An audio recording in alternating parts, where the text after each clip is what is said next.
बिस्मिल्लाहिर्रहमानिर्रहीम। अस्सलाम वालेकुम स्टूडेंट्स, उम्मीद करता हूँ आप लोग खैर आफियत के साथ होंगे। बच्चे आज की इस पर्टिकुलर वीडियो के अंदर हम लोग नाइन्थ क्लास केमिस्ट्री का यूनिट 1 उसका जो नेक्स्ट टॉपिक है that is states of matter के मादा की कौन कौन सी हालतें होती हैं, इस चीज़ को हम लोग जो है वो डिटेल के साथ डिस्कस करेंगे। बच्चे सबसे पहले आप लोगों को इस चीज़ का आइडिया होना चाहिए कि मैटर क्या होता है। Matter any substance that has mass and occupies the volume, उसको हम लोग जो है वो मैटर का नाम देते हैं। कोई भी ऐसी चीज़ जो मैस रखती हो और जगह घेरती हो। फॉर एग्जांपल मेरे पास एक पेन है, इसका कोई ना कोई मैस है, इसका कोई ना कोई वज़न है, और अगर मैं इसको किसी भी जगह के ऊपर रखूँगा तो कोई ना कोई ये जगह घेरेगी, तो इसका मतलब ये एक मैटर है। इसी तरह से मेरे पास अगर लैपटॉप पड़ा हुआ है तो लैपटॉप का मैस भी है और लैपटॉप कोई ना कोई जगह भी घेर रही है, तो इसका मतलब ये भी हमारे पास एक मैटर है। हमारे इर्द गिर्द जितनी भी चीज़ें हैं जिनका कोई ना कोई मैस है और वो जगह घेरेगी, उसको हम लोग जो है वो मैटर का नाम देते हैं। और बच्चे याद रखिएगा, अगर कोई भी चीज़ एग्जिस्ट करती है तो उसके पास लाजमी तौर पर एनर्जी मौजूद होगी। मैटर और एनर्जी का रिलेशन बहुत इंपॉर्टेंट है। अगर कोई चीज़ एग्जिस्ट कर रही है तो उसके पास एनर्जी मौजूद है, और अगर किसी चीज़ के पास एनर्जी नहीं है तो इसका मतलब वो चीज़ एग्जिस्ट नहीं कर सकती। कायनात की कोई छोटी से छोटी चीज़ भी है, अगर वो एग्जिस्ट कर रही है तो इट मीन उसके पास एनर्जी है, और अगर वो एग्जिस्ट नहीं कर रही तो इसका मतलब उसके पास एनर्जी मौजूद नहीं होती। तो अगर हम लोग मैटर को डिफ़ाइन करना चाहें तो हम लोग मैटर की डेफिनेशन करते हैं कि एवरी सब्सटेंस, हर वो चीज़ दैट हैज़ मैस, ये इसकी पहली characteristic, and occupies the volume, और वो जगह भी घेरे, इसको हम लोग किस चीज़ का नाम देते हैं, मैटर का। इसकी तीसरी करेक्टरिस्टिक भी आपको पता होनी चाहिए कि अगर किसी चीज़ का मैस है और वो जगह घेर रही है, इसका मतलब वो एग्जिस्ट कर रही है, और अगर वो एग्जिस्ट कर रही है तो इसका मतलब उसके पास लाजमी तौर पर एनर्जी भी जो है वो मौजूद होगी। तो आगे से अगर कोई आपसे मैटर की डेफिनेशन पूछता है तो आपने तीनों चीज़ों के बारे में लिख देना है कि उसके पास मैस भी होगा, उसके पास वॉल्यूम भी होगा, और उसके पास एनर्जी भी जो है वो लाजमी तौर पे मौजूद होती है। तो ये हमारे पास जो है वो मैटर की डेफिनेशन आ जाती है। अब मैटर कितनी स्टेट्स के अंदर, कितनी हालतों के अंदर जो है वो एग्जिस्ट कर सकते हैं। तो बच्चे, तीन प्राइमरी स्टेट्स ऑफ मैटर होती हैं। आपकी बुक के अंदर लिखा हुआ है कि 4 स्टेट्स ऑफ मैटर। जो चौथी स्टेट ऑफ मैटर है उसके बारे में भी हम लोग बाद में डिस्कशन करेंगे, लेकिन अगर बुनियादी स्टेट्स ऑफ मैटर की बात करें तो हमारे पास 3 होती हैं। मतलब कोई भी चीज़ या तो सॉलिड फॉर्म में एग्जिस्ट कर सकती है, जैसे ये मेरे पास एक पेन है, ये एक सॉलिड है। कोई भी चीज़ लिक्विड फॉर्म में एग्जिस्ट कर सकती है, जैसे आप लोग पानी पीते हैं या चाय पीते हैं, ये सारे के सारे लिक्विड फॉर्म में एग्जिस्ट करते हैं। इसी तरह से कोई भी चीज़ है वो गैस की फॉर्म में एग्जिस्ट कर सकती है। हमारे इर्द गिर्द हवा है, हवा में नाइट्रोजन, ऑक्सीजन जो कि आप लोग सांस लेते हुए अंदर लेकर जाते हैं, या कार्बन डाइऑक्साइड बाहर निकालते हैं, तो ये सारी की सारी चीज़ें जो है वो गैशियस फॉर्म में एग्जिस्ट करती हैं। मैंने आप लोगों के सामने इसको डायग्रामेटिकली तौर पर थोड़ा सा शो करने की कोशिश की है। अगर आप लोग देखें तो जो गैस के ये इस तरह से जो ब्लॉक्स शो किए हुए हैं ना, इन ब्लॉक्स के लिए आगे मैं जो टर्म इस्तेमाल करूँगा दैट विल बी पार्टिकल। इसको आप लोगों ने याद रखना है। ये जो छोटे छोटे ब्लॉक्स हैं इनको हम लोग पार्टिकल्स का नाम देंगे। अगर आप लोग गैस के पार्टिकल्स देखें, अगर ये गैस का पार्टिकल है और ये गैस का पार्टिकल है, तो ये एक दूसरे से कदरे दूर हैं। लेकिन इसके कंपैरिजन में अगर आप लोग सॉलिड्स को देखेंगे तो सॉलिड के केस में ये जो पार्टिकल्स हैं ये बहुत ही ज़्यादा एक दूसरे के नज़दीक हैं। लेकिन अगर आप लोग लिक्विड्स को देखते हैं तो लिक्विड में ना तो पार्टिकल्स एग्जैक्टली एक दूसरे के नज़दीक हैं और ना ही इतने ज़्यादा जो है वो दूर होते हैं। अब इसी डायग्राम को बेस बनाकर हम लोग इनकी करेक्टरिस्टिक्स, इनकी प्रॉपर्टीज़ के बारे में पढ़ते हैं कि गैस, लिक्विड और सॉलिड की कौन कौन सी प्रॉपर्टीज़ होती हैं। बच्चे, सबसे पहले अगर हम लोग बात करते हैं शेप की, कि इनकी शक्ल कैसी होती है।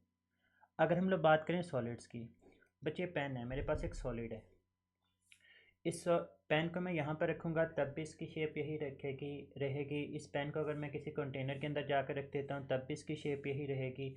अगर मैं इसको छत के ऊपर जाकर रख देता हूँ तो तब भी इसकी शेप यही रहेगी। मीन टू से कि जो सॉलिड्स होते हैं दे हैव द डेफिनेट शेप, इनकी शेप कभी भी जो है वो चेंज नहीं होती। लेकिन इसके कंपैरिजन में अगर हम लोग बात करते हैं लिक्विड्स की, बच्चे लिक्विड्स जो होते हैं दे हैव इनडेफिनेट शेप।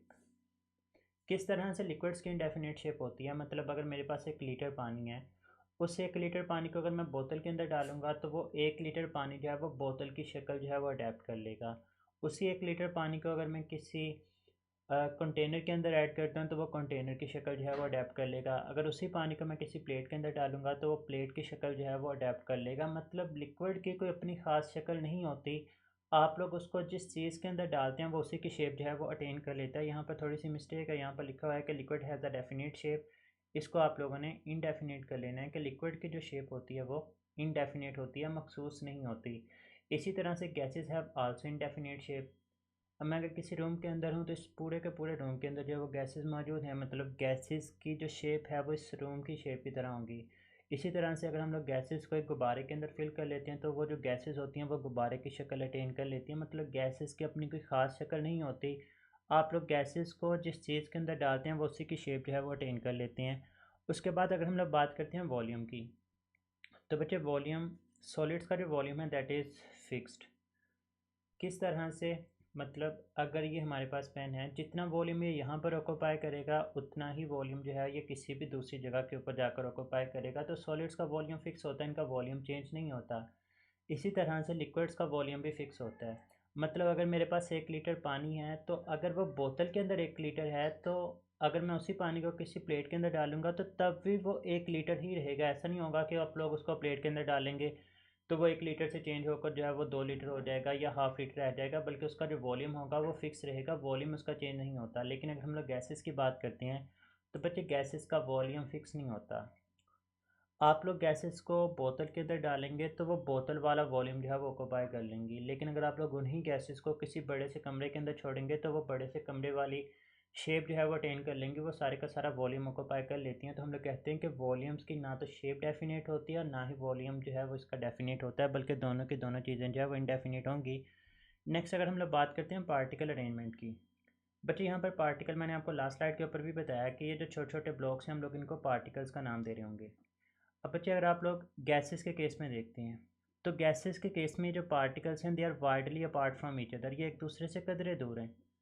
तो हम लोग बोलेंगे कि in case of gases the particles are widely apart from each other.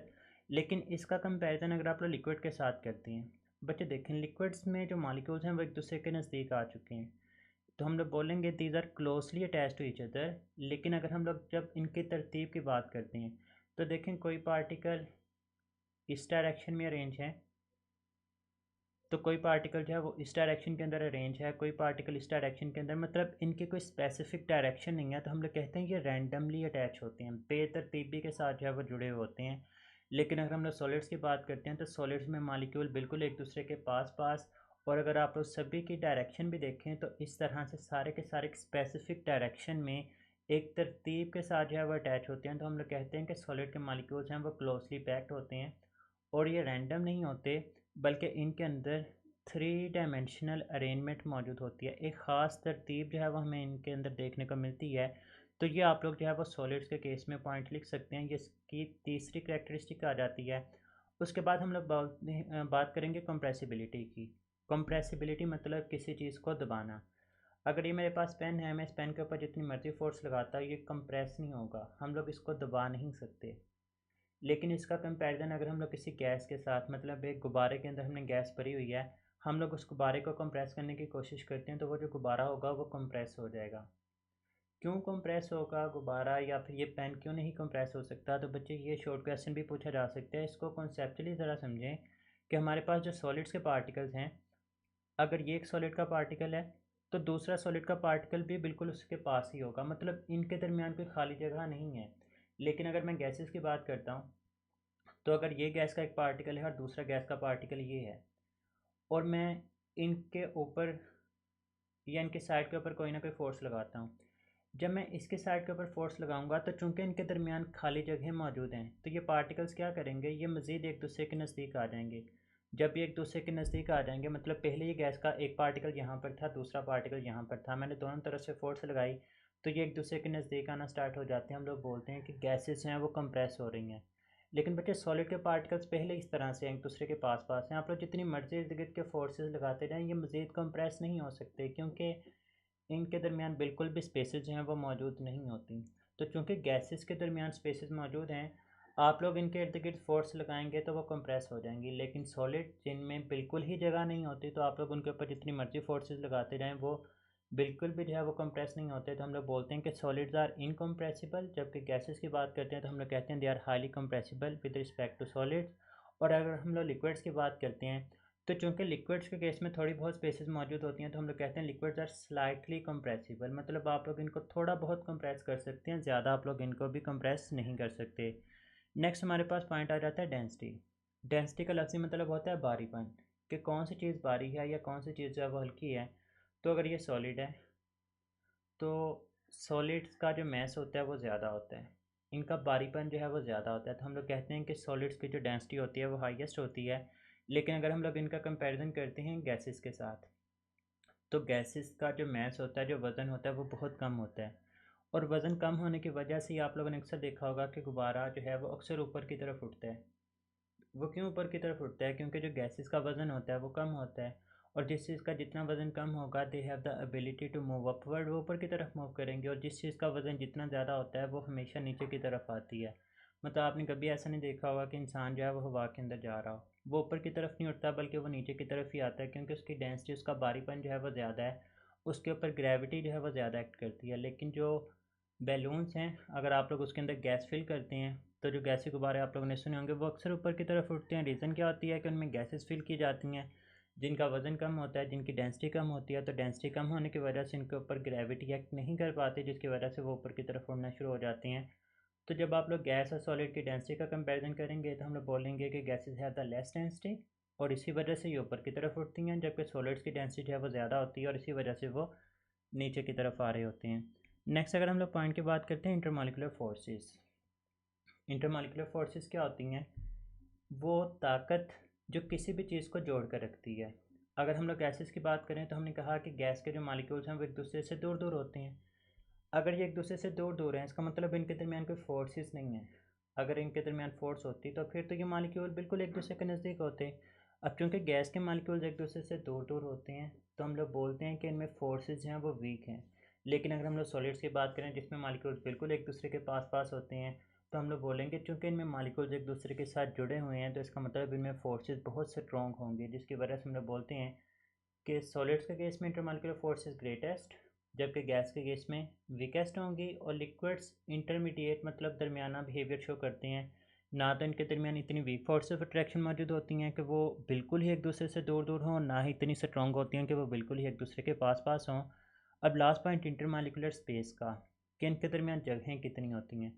तो कि गैस के molecules are widely apart from each other, that's why gases have highest intermolecular spaces, जबकि solids के केस में मालिक्यूल्स बिल्कुल एक दूसरे के नज़दीक होते हैं, उनमें जगह नहीं होती, तो हम लोग बोलते हैं कि solids have the lowest intermolecular spaces among there particles. तो ये हमारे पास डिफरेंस आ जाता है between gas, liquid and solid. आपकी बुक के अंदर पैराग्राफ्स की फॉर्म में चीज़ें लिखी हुई हैं, मैंने आप लोगों के सामने एक टेबलर फॉर्म के अंदर लिखा है। शॉर्ट क्वेश्चन भी इसी तरह से आएगा कि compare the properties of gas, liquid and solid. तो याद रखिएगा जब भी कंपैरिजन का क्वेश्चन आएगा तो आपने इसको टेबलर फॉर्म में अटैम्प्ट करना होता है। और टेबलर फॉर्म इसी तरह से होती है कि आप लोग लाइंस लगाते हैं और चीज़ों की प्रॉपर्टीज़ के दरमियान जो है वो आप लोग कंपेरिजन कर रहे होते हैं। होप सो कि आप लोगों का ये क्वेश्चन जो है वो क्लियर हो चुका होगा। अब एक last state, that is fourth state of matter. इसको जनरली हम लोग प्राइमरी स्टेट्स ऑफ मैटर के अंदर कंसीडर नहीं करते। लेकिन क्यों नहीं करते, पहले तो इसकी ये रीज़न देख लें। कहते हैं कि plasma is not so generally seen form of matter. Plasma matter की ऐसी फॉर्म है जिसको आमतौर पर देखा नहीं जाता, या हमारी ज़मीन के ऊपर जो है ये इतनी ज़्यादा एग्जिस्ट नहीं करती। फर्स्ट ईयर की बुक के अंदर जो कि 11वीं क्लास की किताब है उसके अंदर लिखा जाता है कि सबसे कम एग्जिस्ट करने वाली जो स्टेट ऑफ मैटर हमारी ज़मीन के ऊपर है वो प्लाज्मा है। और पूरी यूनिवर्स की अगर बात करें तो उसके अंदर सबसे ज़्यादा एग्जिस्ट करने वाली जो स्टेट ऑफ मैटर है वो प्लाज्मा है। दो अलग अलग बातें, अगर वो ज़मीन के ऊपर प्लाज्मा के बारे में पूछे तो सबसे कम एग्जिस्ट करती है। अगर वो पूरी यूनिवर्स की बात करता है तो यूनिवर्स के अंदर सबसे ज़्यादा एग्जिस्ट करने वाली जो स्टेट ऑफ मैटर है वो प्लाज्मा है। डेफिनेशन क्या है? कहते हैं it is composed of particles with very high kinetic energy. आप लोग फिज़िक्स में पढ़ेंगे काइनेटिक एनर्जी क्या होता है? एनर्जी ड्यू टू मोशन, कि किसी भी चीज़ की हरकत की वजह से जो उसके अंदर एनर्जी मौजूद होती है हम लोग उसको काइनेटिक एनर्जी का जो है वह नाम देते हैं। तो कहते हैं जी हमारे पास प्लाज्मा उन पार्टिकल्स के ऊपर मुश्तमिल होती है विच है वेरी हाई काइनेटिक एनर्जी, जिसमें जो पार्टिकल्स हैं वो बहुत तेज़ी के साथ हरकत करते हैं।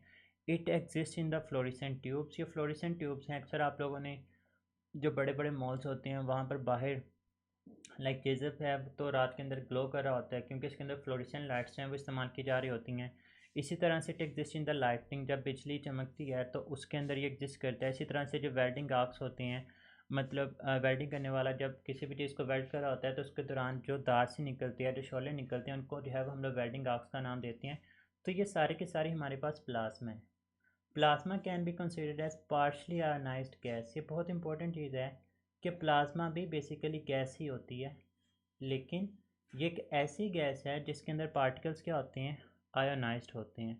आयोनाइज्ड होने का मतलब कि अगर ये मेरे पास एक मॉलिक्यूल है, हम लोग पढ़ेंगे आगे जाकर आयंस क्या होते हैं। आयंस हम लोग बोलते हैं कि किसी भी चीज़ में से आप लोग इलेक्ट्रॉन निकाल दें या इलेक्ट्रॉन ऐड कर दें। तो अगर ये मेरे पास एक मॉलिक्यूल था, मैं इसमें से एक इलेक्ट्रॉन निकाल देता हूँ, तो इलेक्ट्रॉन निकालने के बाद इसके ऊपर पॉजिटिव चार्ज आ जाएगा, तो इसको हम लोग बोलेंगे this one is an ion. तो गैसेस तो होती हैं, बट ये किस फॉर्म में एग्जिस्ट करती हैं, आयोनाइज्ड फॉर्म में। जब ये आयोनाइज्ड हो जाएंगे तो इसमें इलेक्ट्रॉन्स भी होंगे, जैसे कि यहाँ पर इलेक्ट्रॉन मौजूद है। इसमें हमारे पास साइंस भी मौजूद होंगे, जैसा कि यहाँ पर एक आयन भी मौजूद है। और इसमें फोटॉन्स, मतलब एनर्जी जो है वो बहुत ज़्यादा फॉर्म के अंदर, लाइक हमने शुरू में ही कहा कि इसकी काइनेटिक एनर्जी जो है बहुत ज़्यादा हाई होती है। तो बच्चे ये हमारा बेसिक स्टेट्स ऑफ मैटर का लेक्चर था जो कि हम लोगों ने डिस्कस किया। इसके अलावा आपकी बुक के अंदर स्टेट्स ऑफ मैटर से हट कर भी कुछ चीज़ें लिखी हुई हैं। इंशाल्लाह हम लोग उसको नेक्स्ट लेक्चर के अंदर डिस्कस करेंगे। अपना बहुत सारा ख्याल रखना है, दुआ में याद रखिएगा। फ़ी अमानिल्लाह, अल्लाह हाफ़िज़।